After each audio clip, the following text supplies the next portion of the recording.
Welcome to the Killshot MMA podcast. It's UFC St. Louis, our main event. It's a heavyweight shit show between Derek Lewis and Rodrigo Nascimento.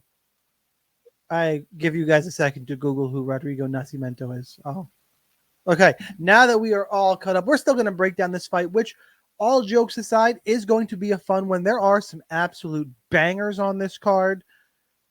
We are going to start kind of in the dumpster, but we're going to move on up pretty quickly. There are some fun fights in the card. I think it sets up incredibly well for DFS. We're going to break all that down. If you didn't already, hit the like button, subscribe to the channel. I'm Sniper. That guy over there is Monk, the statistician extraordinaire. Monk, how'd you make out for UFC 301? We got a lot right. I We did. I didn't take anything down, but I made some coin. We got a lot right. I made some coin as well. First fight of the night, last fight of the night was very good. Pantoja decision helped me out there a lot. Oral buy plus the points on oral buy paid off. They took the point. That. He took the point after he looked at the cage, dude. I'm in the car. I'm like, God damn, I bet the points on it. And I was like doing the math. I'm like, oh, if they still give him all 3 rounds, I win. So long story short. You know what? I know I took Brenner. And I still, after the video surfaced of him getting hugs from Charles Oliveira, and he still was going to win the 3rd round until he got knocked down at the horn. He was going to win the 3rd round. Yeah, I think you're right. All right, it wasn't, and like no dogs won the Caracate play. I feel a little hard done by that. I was like, I read that perfect. No decision there. Yeah, that was weird. So we're going to try and make everybody some more money this week. I guess I guess I'm hesitating just a little bit. Guys, do not tune out. I know the YouTube analytics, a lot of times people watch for the first couple minutes and they tune out. If you have to do anything, skip ahead, but we're just going in order. I swear I'm not some kind of just awful, mean person. And those of you who know the fight card know exactly what's coming and why I'm saying this. And some of you are confused.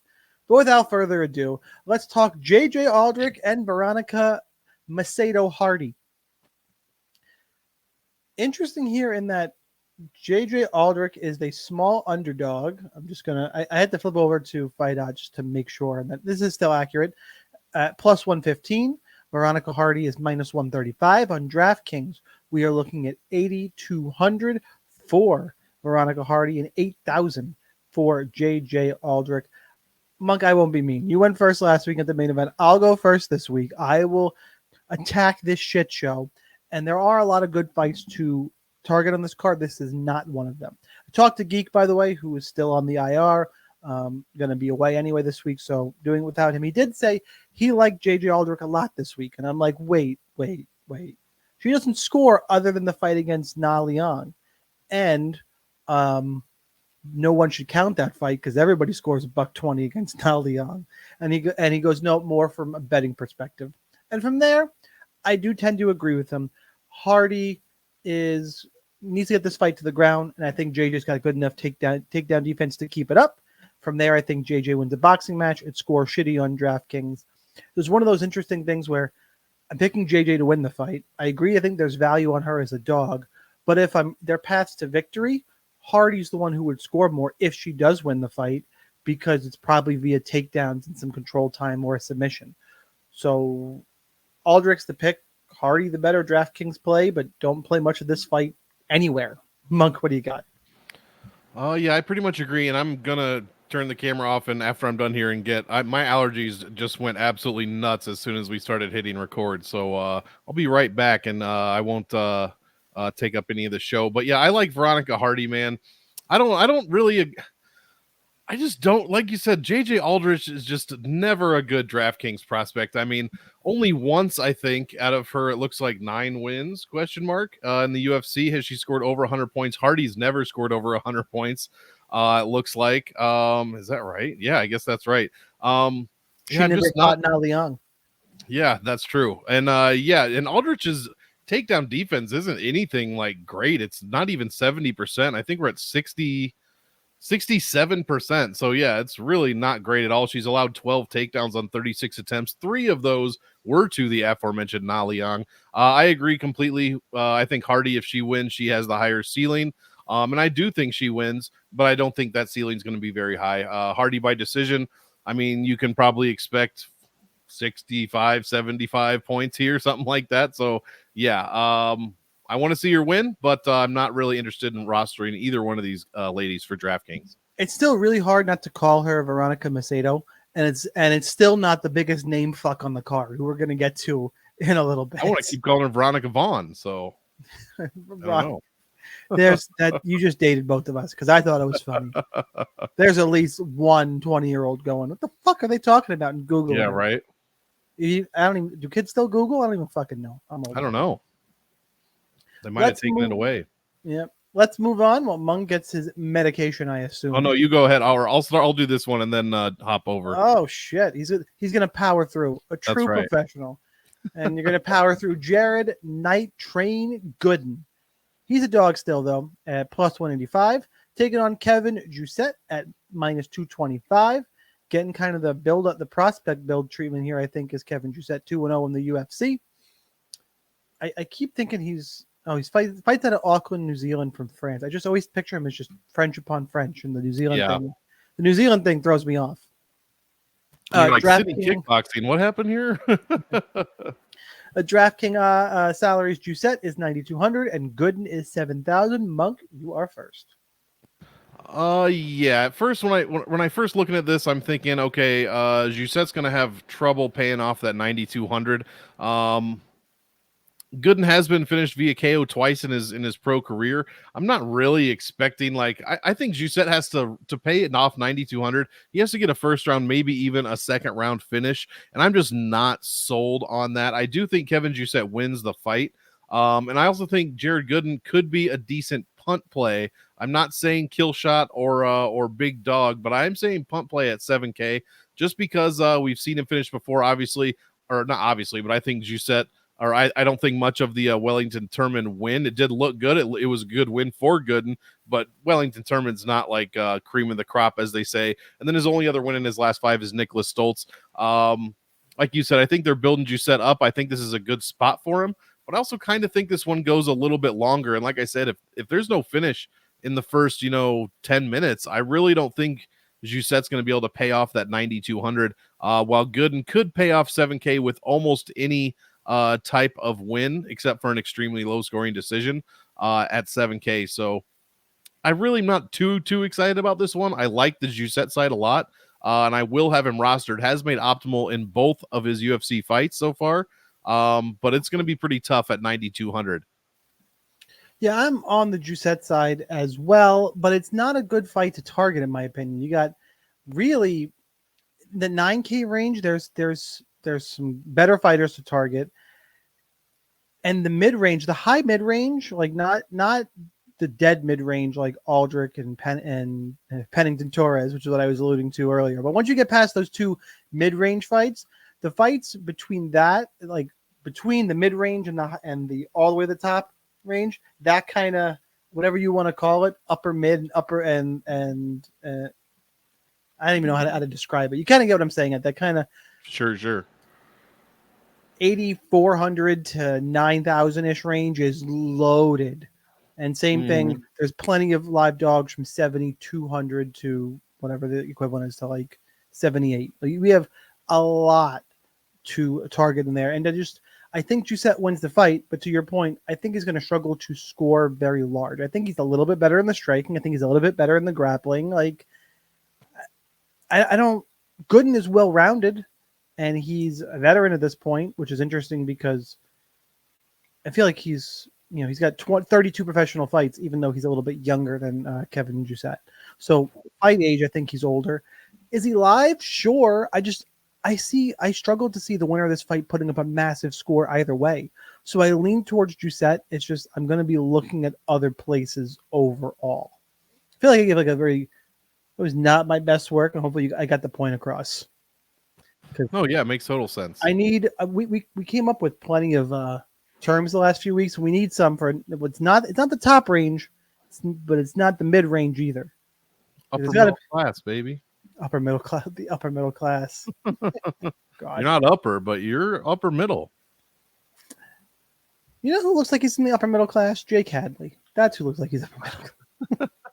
That was a weak transition, but I don't think I'm wrong. I think I said lower middle class in my notes or something like that.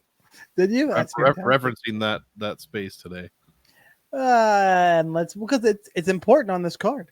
We got Jake Hadley, who's minus 170. White Kong better be at the bottom of your fucking nickname rankings. The worst. Atrocious. The worst. Taking on Charles Energy Johnson. Second worst.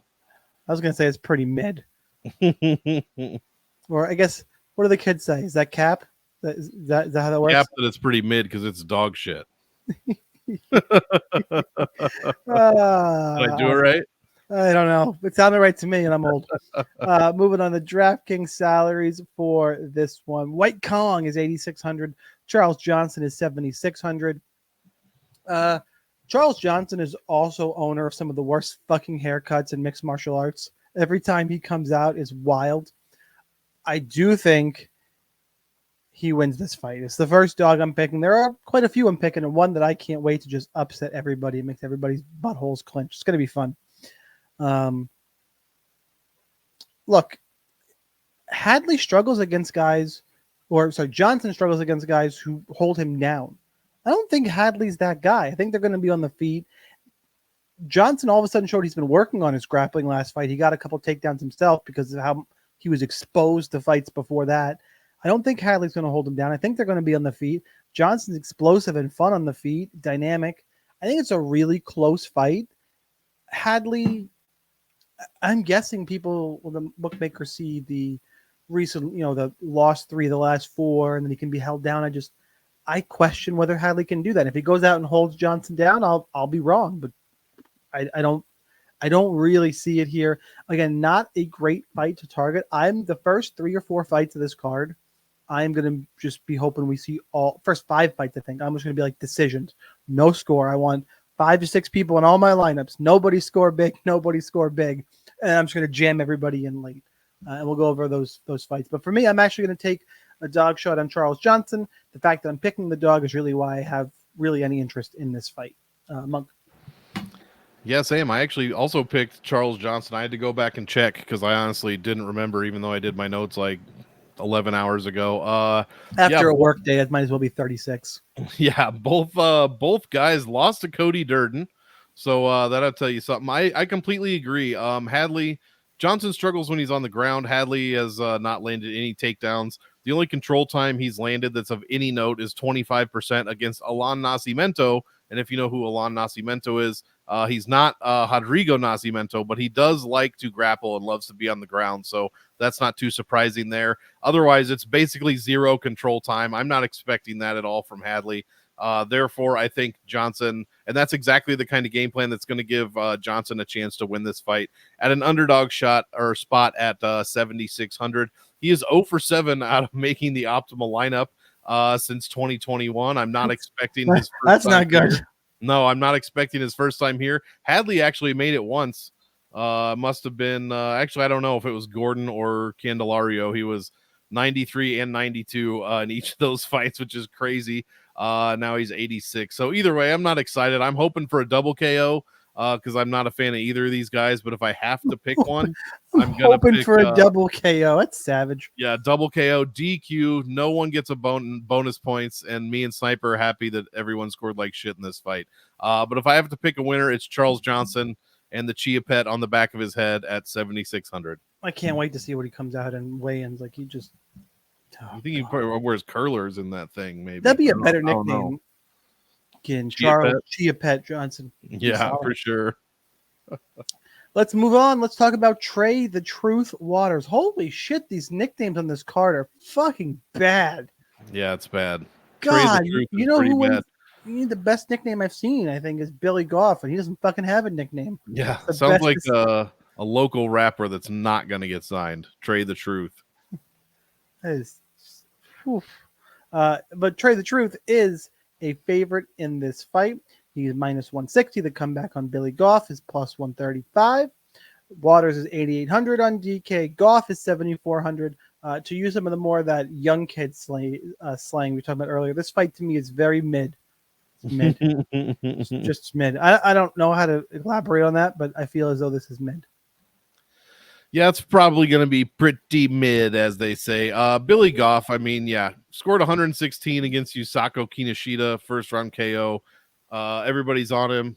He's got a tattoo right above his gut. It says "Trust Your Gut" on it, so that's pretty fantastic. Trey Waters is like 6'11" inches tall. He's got a huge reach advantage. I mean, he didn't look great against Quinlan. He didn't look bad. 7 strikes a minute. He didn't do much else. Landed a takedown and was immediately stood up, or immediately got up, I should say. Only scored 77 points in that decision. But man, I mean, Billy Goff, even to win, is going to have to get inside. Here's how I'm playing this one. I don't have a ton of like stats on this fight, but everyone and their mom is on Trust Your Gut Billy Goff this week, which means he has no friends. He has terrible friends. Whoever let him get that tattoo is a terrible friend. Yeah, less people are going to be on Trey Waters than should be. So his ownership's going to be down, I think, 8,800.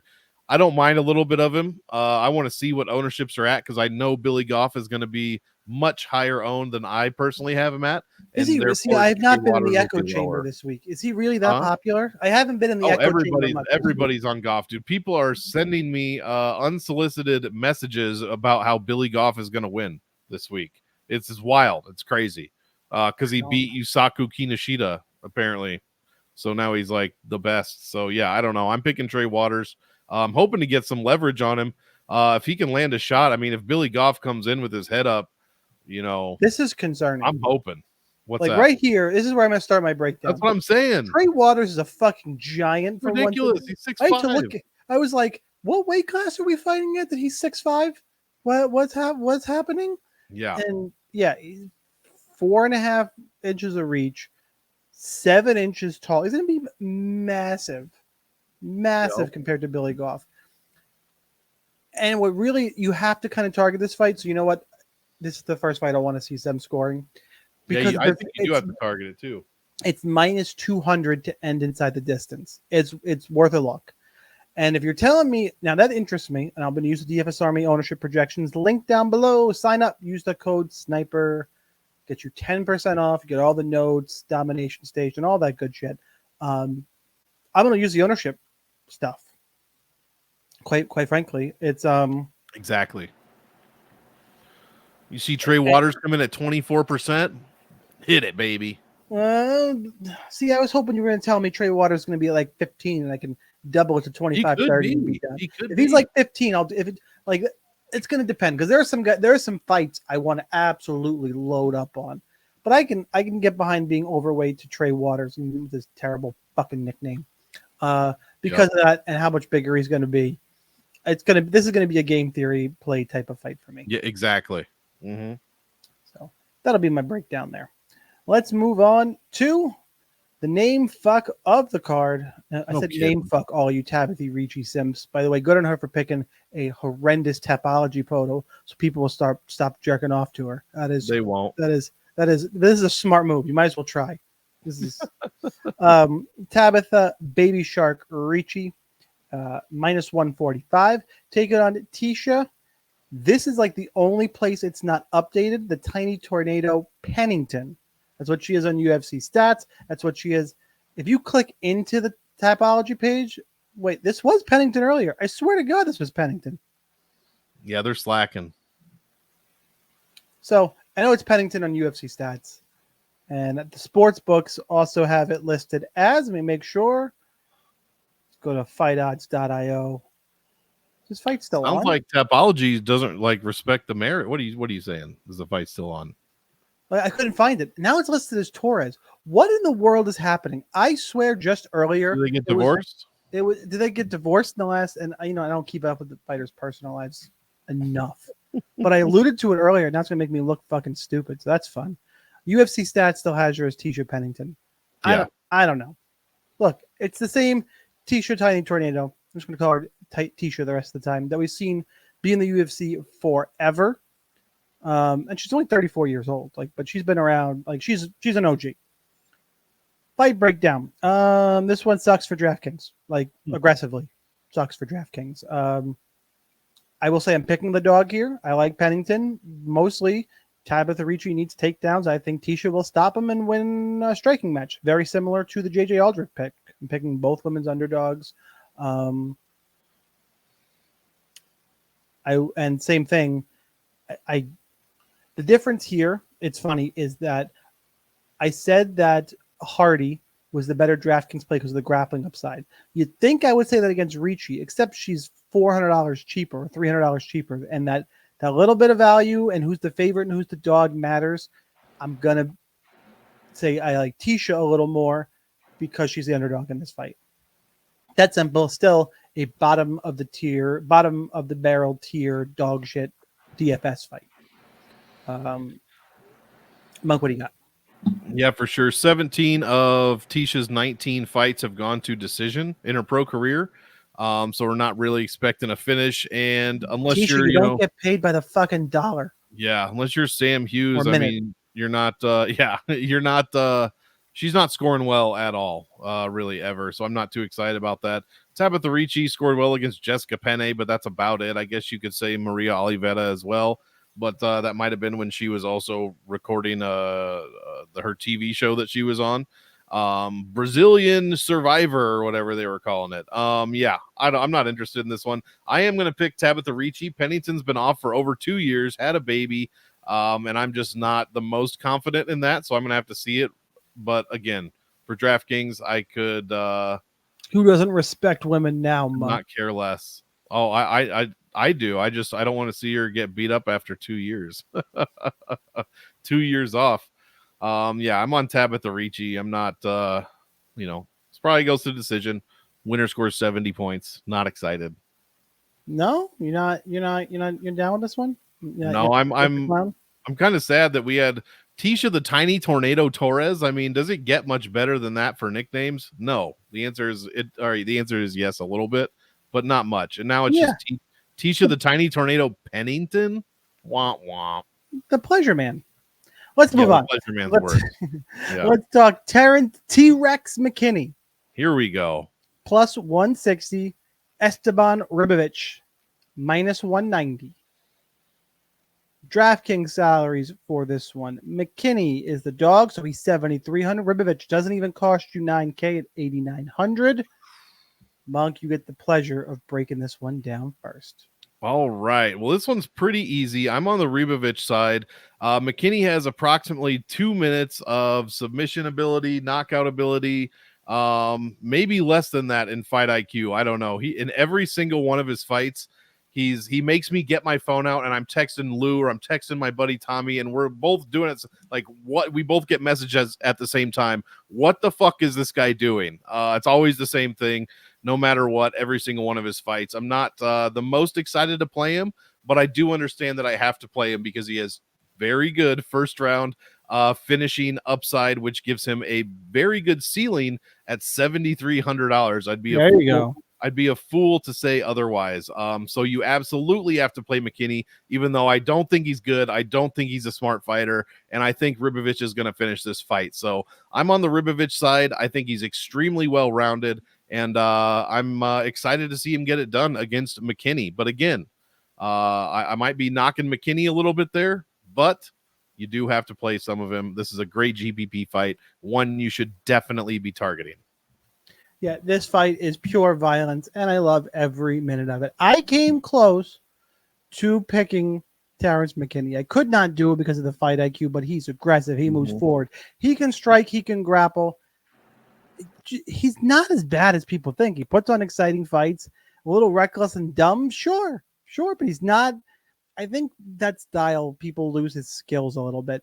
And you know what? Like, I'm almost waiting for this to turn, and not that he's going to have this kind of ceiling, but I'm just drawing a comparison, if you will, to a Michel Pereira, who we saw last week, who toned down his nonsense and all of a sudden went on a run. Very similar. If Terrence McKinney could tone down his nonsense, I think he could run through part of the lightweight division until he started fighting top 25 guys. I think he could pick up a bunch of wins. And by the way, Michel Pereira is going to get himself DQ'd again at some point real soon. Like I was watching. Probably should have. No, stop it. There's no. I'm like, you cannot overturn this. I was getting so upset. I was getting very upset when they said it was Mike Beltran was the video replay stop being a hater, referee. Mike. I was like, oh no. Tuck your beard in your shirt and fucking step off, bro. They're like, oh, they're talking to the commission. I'm like, they already called it a knockout. Like the ref didn't take a point. You can't go back and do that. You just can't. You cannot replay. They absolutely could have. They absolutely could have. Yeah, that would have been awful. That would have been the worst possible thing that could have happened. It would have been fun to watch the Twitter world burn. But anyway, I digress. Also, McKinney needs the limitless pill as well. That's the other thing that'll make him into the Pereira. Relax. And so you got Ribovich. Terrible. Decision win against Kamala Kirk. Okay.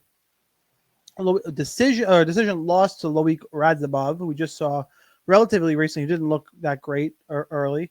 And then you're back into Contender Series. He's not. Everyone seems to be that I have heard. Everyone seems to be making him out to be like this made prospect.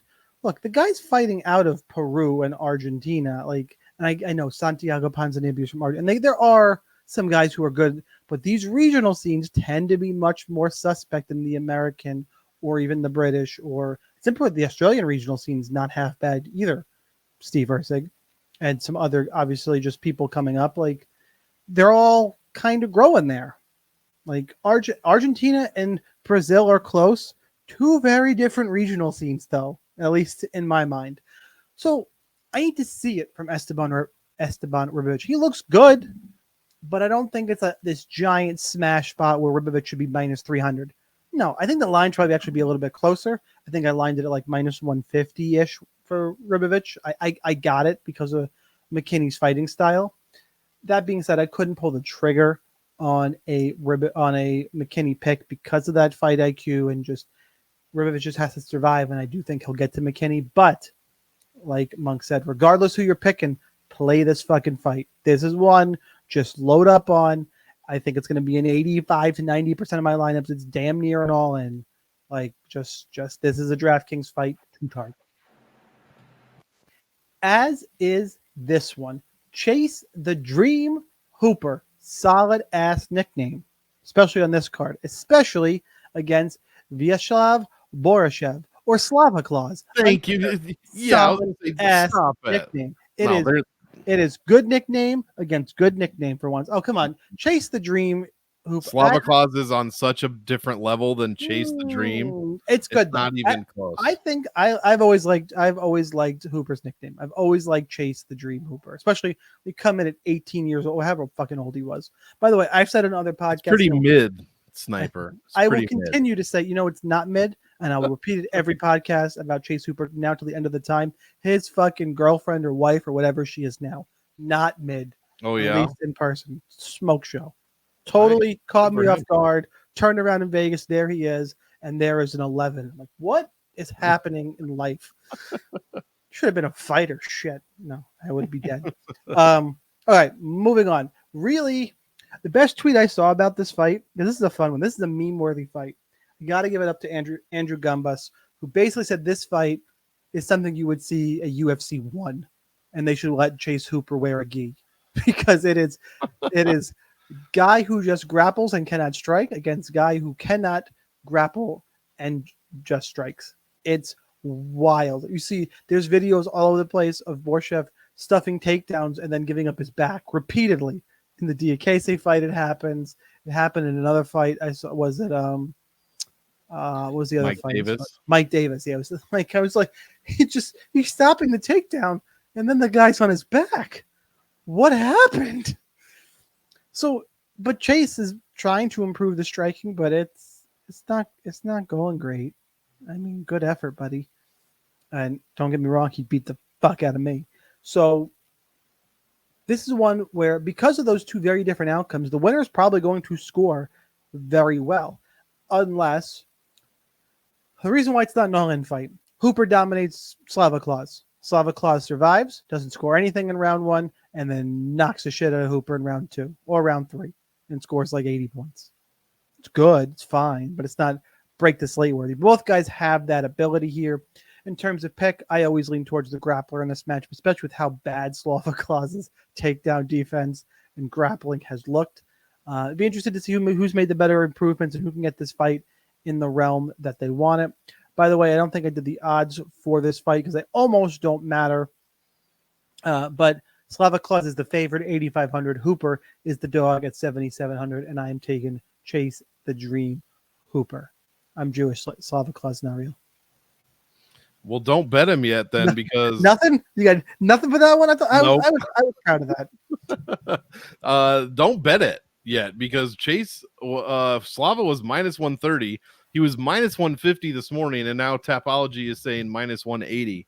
So I don't know if they can be trusted. They don't even know Tisha Pennington's last name. But yeah, generally I agree with you. This could also end with a low-scoring submission decision, from Chase Hooper if Borchev is dominating him and then makes a mistake and then Hooper submits him. I mean, if it's in the second round, we could see a 72-point win. So don't let the 142 from Felipe or against Caceres and 120 against Nick Fiore fool you. I wouldn't be expecting that kind of score here. And normally I would agree with you. You normally back the grappler here in this situation, but the nickname's gotcha. The nickname's gotcha. Say what it is. Got me. Chase Hooper's way smaller than Mike fucking Davis, like way smaller. He's probably even a little, well, not shorter, or he's taller than DKC, but I don't know if he's as wide as DKC is. And Borchev has Chase Hooper's 2 inches taller and 5 inches longer than Slava Claus.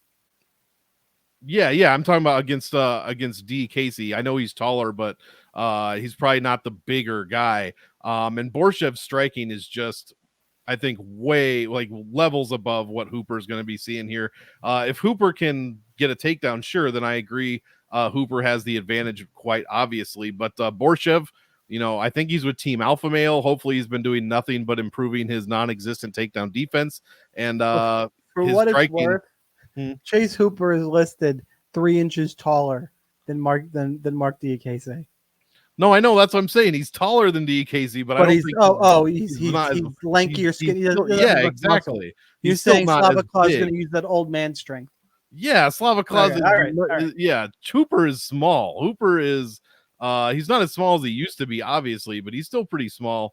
I just like Borchev here. He's a grower, not a shower. Yeah, well, hopefully Slava Claus gets it done here and we get to see the dance. I love him for DraftKings, and I'm not going to be probably quite as high on Chase Hooper as everyone, although I will have a decent amount in my lineups.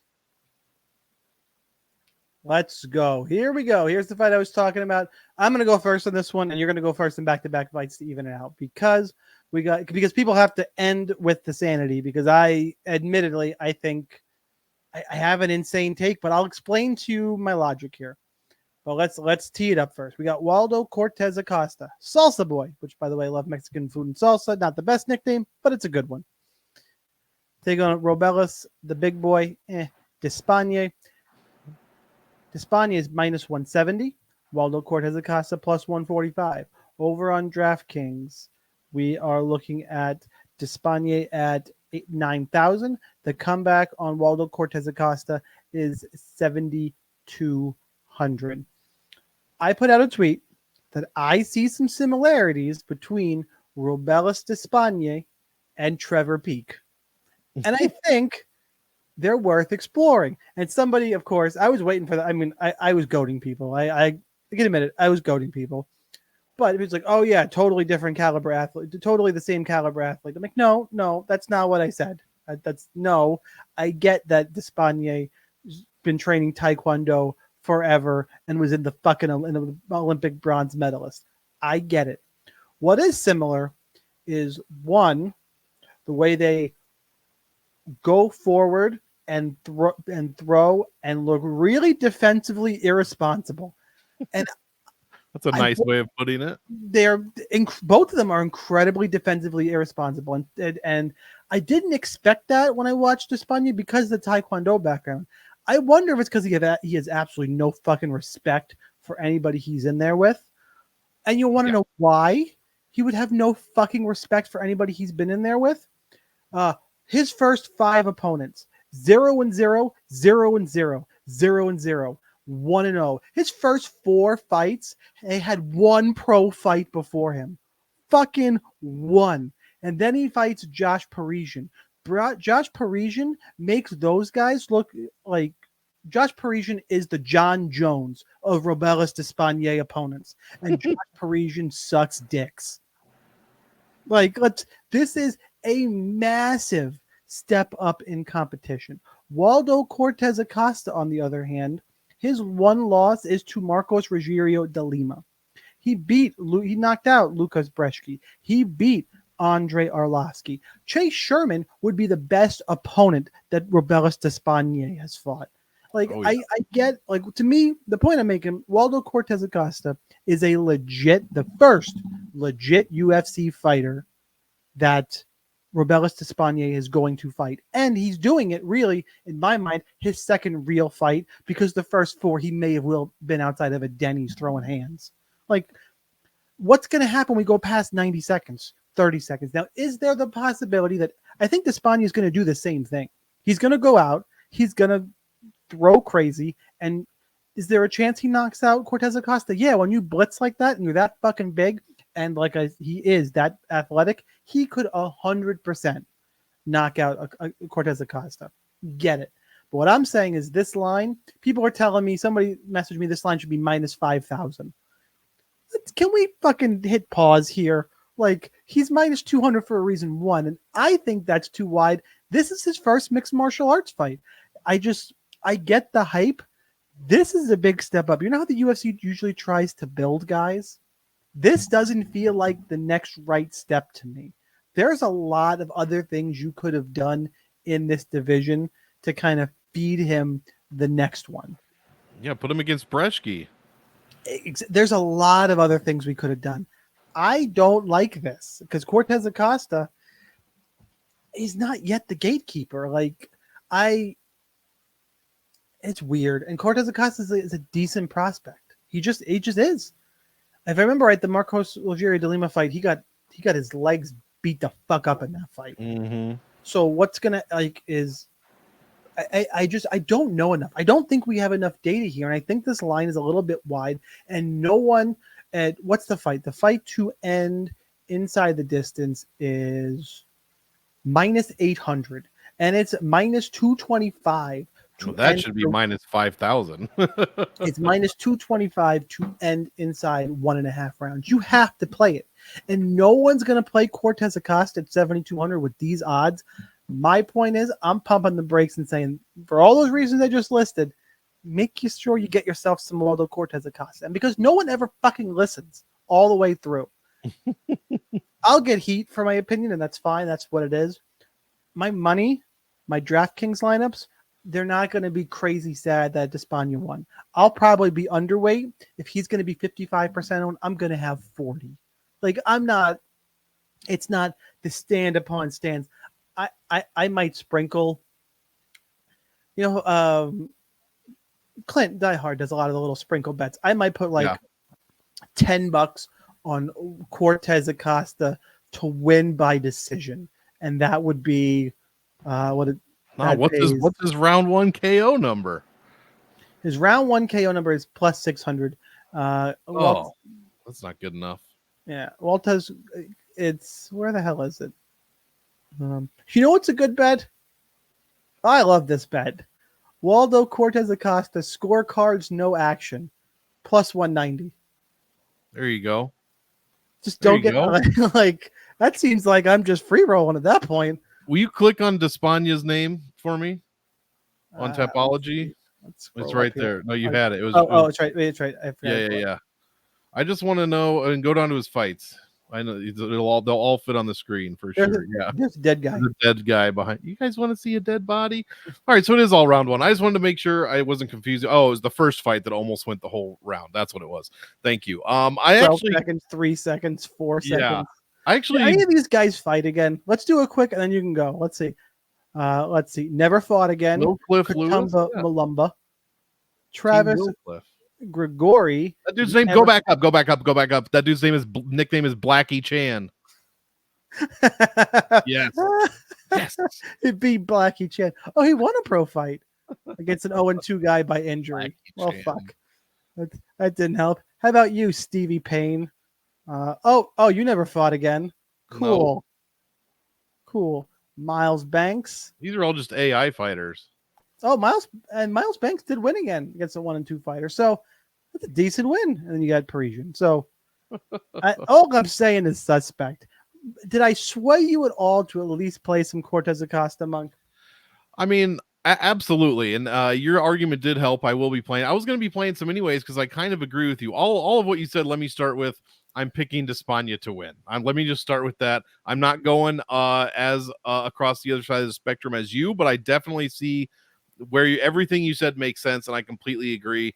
Despania, what happens if this goes past 90 seconds, 2 minutes, 3 minutes? What happens then? Is he just going to die? Like, obviously, in his first fight against the 0-0 guy, he went almost 5 minutes, but I'll have to watch that one back. But what happens if this gets into the second round, for God's sake? Cortez Acosta, all of a sudden, he might be plus 800 live or some crazy shit like that. So, yeah, and then at that point, you're holding a Despania ticket, and you're going to be kind of shaking in your boots, as they say. So I'm on the Despania side, especially on DraftKings, because he has the one superpowers that will land you optimal no matter what, especially a huge dick. If you're not if you're not the most expensive fighter on the card. That might be true, I don't know. But the huge knockout obviously, the crushing you said one shot knockout power. That's what'll do it. It'll land you optimal basically every time if it happens in the first round, especially at 9K. So you have to roster that, and you got to roster some of Acosta for all the reasons that that Sniper said. But I'm picking Despania. We have I don't have any stats. I got to see it. It's the Salsa Boy versus the Big Boy. So yeah, give me I guess I'll take the Big Boy. I can't believe we're talking about all this stuff, and then I finished it up with saying I'll take the Big Boy. So yeah, I guess I'll stick with it. I'll take the Big Boy. Me make a boom boom. Yeah. Let's move on and talk about Alex Bruce Leroy Caceres. There we go. Taking on Shawn the Sniper. I mean, that's close to my heart. Woodson. True. Let's see. We got Caceres is the dog at plus 160. Woodson the favorite at minus 190. Odds on this one. Woodson is 9,100. That feels weird. Caceres is 7,100. I will say I think this fight should be lined closer, but Monk, you're first. Yeah, I probably agree with you there. I would be picking Shawn Woodson without much of a thought. Well, much of a couple of thoughts, but this is another guy that you can't fucking trust him, dude. He makes awful decisions. Just go back and watch the Luis Saldana fight, and you'll know exactly what I'm talking about. Maybe the lowest IQ fight of all time. Like, I don't. There's nothing will ever top Andre Sukumta not standing up. Okay, that's true. But at least that's one side. Both him and Saldana are complete morons in this fight. It's insane to watch.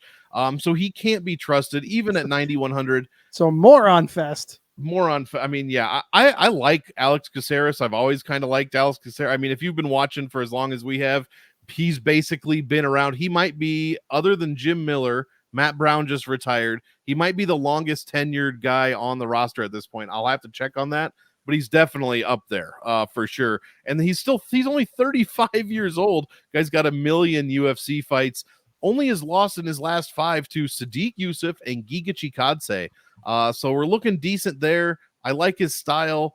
I don't know how this one goes for DraftKings, to be honest. I think if Woodson wins, his ceiling is higher, but Alex Caceres is so cheap at 7,100 that those things kind of negate each other. So I'll probably be around field weight. I'm going to be looking at DFS ownerships on the website for sure for this fight, but I think I picked Woodson. I'm not confident. I'm rooting for Alex Caceres, and I'll probably be around field weight. Nothing's jumping out to me. Maybe you can tell me why I should be a little higher on these guys. No, by the way, John Jones and Clay Guida both have to be higher up than Alex Caceres at this point. Okay, so we're still top 5 though. Yeah, I mean he's got to be up there. I would think he's got to be around for a long time. Regardless, I'm actually picking Alex Caceres in this fight. Nice. I had to pull the trigger on him. It's also minus 260 to go to decision. So DraftKings Ooh, immediately. I go, well, want the dog? Not the favorite in that one. Two guys who strike. I got a guy who in Woodson who I've seen can be hit, hurt, and dropped. I've seen it plenty of times. Caceres is an underrated striker. I think Caceres is going to pull this one out. Good old vet lesson here. Shawn Woodson, I can't believe he's only 11-1-1. I feel like he's lost more than like I don't know. He's beatable. He's an 11-1-1 prospect who seems incredibly beatable for the reasons I mentioned. I think it's going to be on the feet. I will go with the dog, and I do think Caceres is an elite cash game option. Live dog -260 to go to decision. Super fucking cheap. Sign me up. Nice. All right, let's move on. Let's go Diego Ferreira taking on Mateusz. What's his nickname? Rabisti? Rabisti. Rabisti Rebecki? Rebecki? Rebecki, I think they say. I believe it is Rebecki. Rebecki -265. Comeback on Ferreira is +215. This, unfortunately, though, Rebecki is the most expensive fighter on the card at 9.4K. Ferreira, 6.8K. Mug, you got to go back to back to make up for my rebellious madness. What do you got? All good. This is a stark contrast from last week when we had 65 fighters over -400, and now we have the most expensive guy at it says 265 on our Tapology screen there. I like it. At 9,400, I think this is a good play. I'm a big fan of CDF. Again, how could you not like that guy?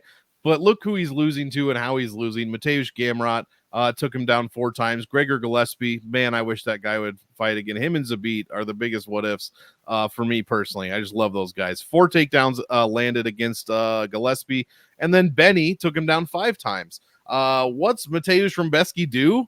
He lands takedowns and scores well over 100 points, 104, 122, and 111 so far. I don't think there's any reason that we should pump the brakes here. CDF is 39 years old at this point.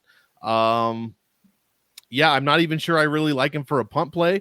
I'm going to be big on the Rebecki side, especially in cash, but I don't see why you couldn't roster him across tournaments here. So, yeah, give me Mateusz, and I think he pretty much – he kind of should dominate Ferreira. If he's giving up 5 takedowns, 4 takedowns, Rebecki's going to land a bunch of takedowns on him. So, yeah, give me Mateusz and hopefully with a big score.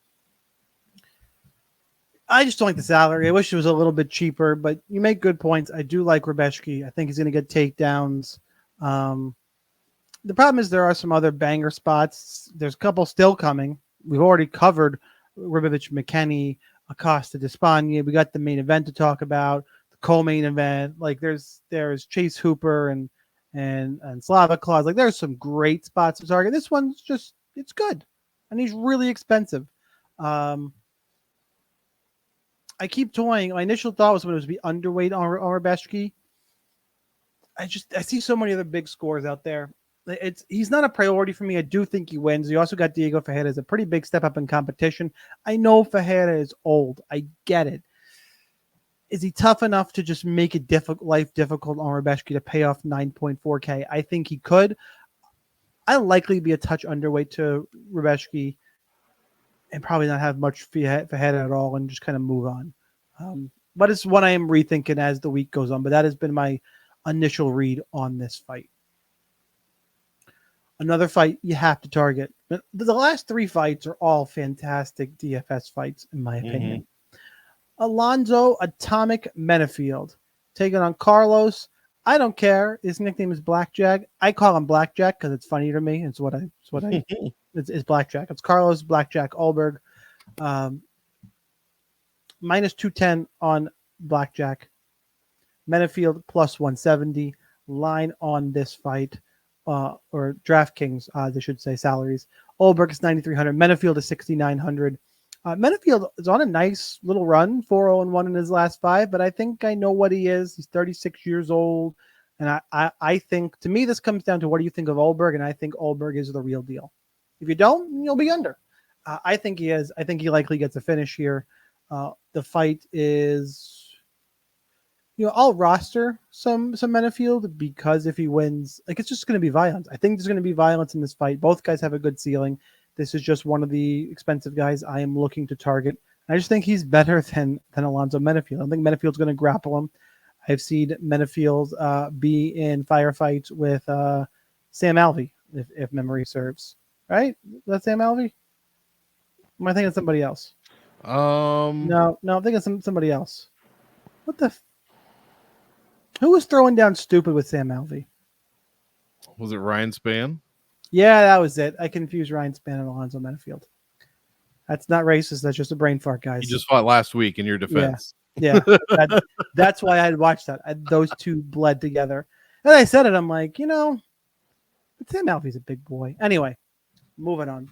Regardless, I know who Medfield is. I think I know what Olberg is.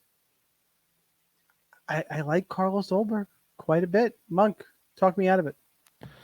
Well, I won't talk you out of it. I do also like Carlos Olberg, but I also like Medfield. Now, the question becomes, I think Medfield's decent as a punt, but I think you're right. Olberg probably has the edge here, and he's going to be able to control where the fight takes place, and that's going to be a problem for Medfield. He's going to have to kind of fight like the Jacoby fight, kind of off the back foot, getting outstruck a bunch, and then just laying that shot. And I think that's kind of how he wins. Luckily for us, and Medfield backers at 6,900, he's cheap enough to roster. My issue with Olberg is he's basically a striker only. And unless you get that early KO, as he's done against Nicky Gums and Tafon and Chukwi, that's when you score those 100 points. And Ihor Pateria as well should be not forgotten. But if you don't get it, and Medfield is super tough, only been finished once in his career. If you don't get it, how is Olberg going to score? And he's only $100 cheaper than Mateusz Rumbeszki, who I think has a much larger upside than Olberg does DFS-wise. And I think Olberg's going to be much more popular than Rumbeszki just because of his name overall. So, and because he's $100 cheaper. So I don't. And his name is Blackjack. And his name is Blackjack. So I don't really know if I'm going to, it's going to be tough to get me off Mateusz Rumbeszki and get to Carlos Olberg this week. I get it, but I don't think Medfield's going to get KO'd in the first round. And if that doesn't happen, I don't think Carlos Olberg is going to score very well. All right. I think we're a little bit different there, but we don't always have to agree. Let's move on to two guys I just watched fight. I just watched both these guys at UFC Atlantic City, and here we are. Joaquin Buckley taking on Nursultan Ruziboyev. This fight is going to be a ton of fucking fun, first of all. Buckley is favored, -150. The comeback on Ruziboyev is +120. DraftKings, we are looking at a mid-range-ish fight. Buckley is 8,700. Ruziboyev is 7,500. I will continue to hate on Buckley. I just will.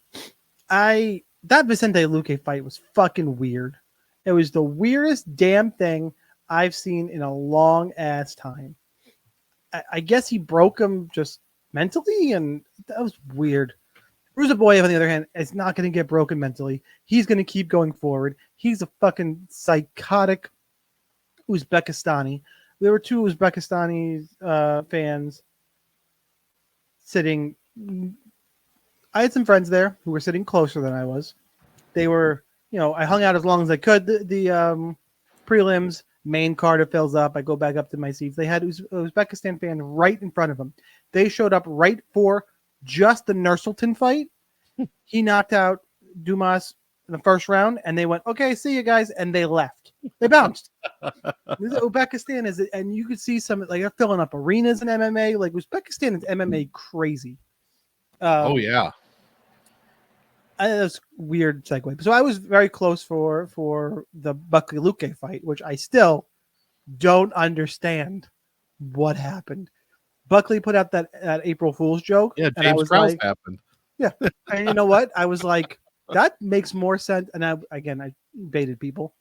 I make more sense than anything I saw because I still don't know what I saw. It's like somebody just turned him off. So, long story short, I think Ruziboyev is incredibly live to the point I'm going to pick him on this in this fight. I get a good discount. I think the fight should really be a pick 'em. I'd actually probably favor Ruziboyev a little bit. I just think his aggressiveness, he can grapple, he can strike. Yeah, Buckley, he's got power and is decent. I just show me. Impa Kasangane highlight does not make your career. It just doesn't. And he's got some decent wins. Alex Morono, now Luque. If he beats Ruzaboyev, I'm one of those, and I've done it before, and I'll do it again. Be like, okay, I was wrong. This is one more prove it to me spot. I like Ruzaboyev. I like the dog. I think this fight does score pretty well. I'm not going to be, I think Buckley's going to be more popular than he should be, so I'll be under. Like, I think he's going to get like 35-40% ownership, which is just that seems silly. I'll be in the 15 to 20% range. I think regardless, I think that's what I have my mind made up on, about 15 to 20% Buckley, and we'll move on from there. Monk, how about for you? I couldn't agree more. We might have disagreed on that last one, but I mean, everything you said, the ownership, I agree with. If Buckley is I hope he's 30 to 40%. This dude has the 19th best scoring average on the card. It's bad. He never, ever scores well. Joaquin Buckley. What was I even looking at? Where did it go? Yeah, 92.96 points per win is all he scores. I know what I was looking at. We were kind of poking fun at Charles Cheetah Pet Johnson for being 0-7 and in making optimal lineup. Well, guess what Joaquin Buckley is? 0 for 9 since 2021. Has not made optimal since I've been tracking, since DraftKings changed their scoring. And that's about 3.5 years. I mean, Ruzaboyev's lost all 6 of his fights at welterweight. He's coming in on short notice. I don't care. Steroids Zero are back. fucks given, guys. Yeah, Monk steroids are back, fucks. baby. Ruzaboyev, I'm on the Ruzaboyev side. I'm also picking him to win. It'd be nice to even I'm see. kind of enjoying steroids being back. I don't think I care anymore. I don't think I care anymore. I was on the clean up the sport train. I don't think I care anymore. Equal playing field. Everything is legal. That's how you equalize this shit. They shouldn't have to destroy their health to compete. This isn't 1986. This is 2024. There's doctors. I was like, yeah, but those things probably do fuck up your health long term. But here's my point. That makes sense to me in baseball and golf, even, and tennis. These guys are hitting each other in the fucking head as hard as they can. Whatever. Like, it doesn't make sense in baseball because that's the most exciting baseball has ever been, and they took that away from us. Just awful. Yeah, I'm picking Ruzaboyev 7,500. Let's go. I totally derailed you. No, we're good. I was done anyways. Yeah, get steroids in the game, everybody. Steroids, HGH. I don't get everything. I want the recovery. I'll just get it all in there. That being said, now we got to talk about the main event. And somehow, I think, did we miss a fight? No, I guess the order just flipped on me. At some point, I fucked it up. You're first for the main event, and that's cool. It's Derek the Black Beast Lewis. He's minus 165. He's only won one of his last 5 fights, but he's taken on Rodrigo Nascimento. Zolcomia? It means Yogi Bear. Don't ask me. That's what it means. Derek Lewis is going to eat his honey. Whoa. Yeah, I meant exactly the way that sounded. Plus 135 on Nascimento. DraftKings salaries, I should say. The Black Beast is coming in at 8,400. Nascimento at 7,800. Monk, how are we attacking the main event? Yeah. Who are we talking about? Oh, Robelis. This is the other guy. Obviously, Derek Lewis possesses the one of the super weapons. Wait, are you really telling me everyone is picking Rodrigo Nascimento? No, I haven't heard on this one actually. Okay. That would be crazy. He's got a split over Tanner Boser, a split over Alir Latifi, and a unanimous decision win over Dontel Mays. Yeah, that's a good one. Yeah, but Lewis main event time, boys and girls. Yeah, this should have been Nascimento and fucking Robelis. Ooh, that would be good. That would be something I'd watch. Lewis 39, but he still has the power. He's still got that thing. He's one of the worst per minute scores in the entire whole promotion. 1.55 DraftKings points a minute. That is brutally bad in his last 5 especially. But when he wins, he's knocking you the fuck out and generally scoring very well. And he's the third cheapest favorite on the entire card at 8,400. Yeah, how can you not root for this dude? I'm picking Derek Lewis here, but you have to have some Anasi Mento. That's just how it goes when you fight guys that are these one-dimensional, humongous, one path to victory type guys. You kind of got to play the other side a little bit, but I don't like it any more than you do, but you just kind of have to. I'm not going to be big on Nasi Mento or anything. I will have an average amount of him rostered, though, unfortunately. I don't think it's probably going to go to if Lewis doesn't knock him out, this is going to be a 5-round shit show, and it's going to score very, very poorly. So don't go crazy on Nasi Mento. He's not cheap. He's not what I would call cheap, even at an underdog price. And Lewis has way more upside at a way better price, in my opinion. The potential value is on the Lewis side, not the Nasi Mento side. Give me Derek Lewis. I think I picked him to win. I sure hope I did. I'm pretty sure I did. Yeah, give me Derek Lewis. I can look real quick. Did you pick Derek Lewis? Let's see. I did. Yeah. Where do we differ this week? We differed on, just real quick, we'll do it. I have Caceres. You took Woodson. Mm-hmm. Cortez Acosta and Despagne. Ribovich. Hooper. No, I you picked Ribovich. I still pick him. I just think McKinney's live. We differed on Hooper and Slava Claus. And then both the girl fights, Pennington and Aldrich and Ricci and Hardy. But I don't think anybody's got a super strong take in either one of them. No. Like, we differed, but it's like, okay. Yeah. I call heads. Yeah. So this fight, look, Derek, I just did the Nasi Mento history here. Tai Tuivasa, Sergey Pavlovich, Sergey Spivak, JL Almeida. Those are all way different than these fucking guys. Like Alabado, yeah, way different. I get that Derek Lewis is older. Is Nasi Mento? I get your logic. I'll play a little bit, but I'm all about Derek Lewis here. I'll be over on Lewis, under on Nasi Mento, and not overthinking it. Not an all-in main event because we've seen Lewis stare at people. It's first Nasi Mento's first main event. It's 5 rounds. They'll have to pace themselves. It's a heavy exposure fight, but it is not an all-in fight. I think we have some other ones of those. So I am taking Derek Lewis. That's what we got 4, but we're not done yet. Don't go anywhere, you motherfuckers. First, hit the like button, and then we need to go through and give you our kill shots. If you don't know what a kill shot is, it's an under-owned DraftKings play who could help you in the tournament. Can't go main event. Typically try and keep it below like 7,700. But that was a rule we had in Discord competition we were doing, but whoever was running it, people left the chat. There's no more points being scored. So all that out the window at this point. Just if it's a favorite, just somebody unexpected. Who's the game theory winning type play? Like, for example, I would probably accept, like, no one's going to play Jake Hadley, or no one's going to play Tabitha Ricci or Veronica Hardy. That's a better example. If you want one of those favorites or anybody up there, like, load up, they're going to score big. Like, that would count. So, Monk, you got one teed up? You can go first this week.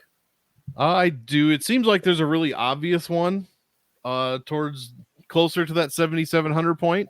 But I do have a backup. I'll just give you the obvious one. I'll throw the backup after you go. It's Boev at 7,500 for me. I mean, I think he has his upside is fantastic. And his path to victory, I think, is pretty well defined, and should be, I think he's got a clear path at actually getting there. So give me Boev 7,500. This line should be way closer. All right, let's. I'm going to say 3 names, but I'm going to clarify. I'm going to clarify here. I'm not bitching out. The copycat version, agree, Boev. Then I'm going to say honorable mention, not the kill shot, but I got to give an honorable mention to my boy, Chase the Dream Hooper. And of course, I'm saying Waldo Cortez Acosta. Oh. Like, I'm not going to not double the fuck down. I was going to say Medfield. No. Yeah. Oh, yeah. He's this week's Anthony Smith. You could. I mean, we did.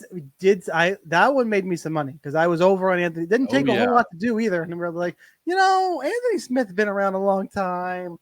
Like, how good is like let's see. I could not. I need to go freeze frame because Anthony said it in the post fight. I need to freeze frame his face or see if you can see his reaction because clearly the guillotine is locked in. as Petrino lifts him up to take him down anyway. Like I want to see if it was like a giant smile on his face. Smile, yeah. This is the moment I realized he fucked up. So that's what we got for UFC St. Louis. 13 fights. Make yourself some DraftKings money. Ask us more questions. Read the full breakdowns. Get in the Discord. Use the tools, ownership projections, optimizer, all the good stuff. Go and check that shit out. Links are down below. Monk, you got anything else before we get out of here?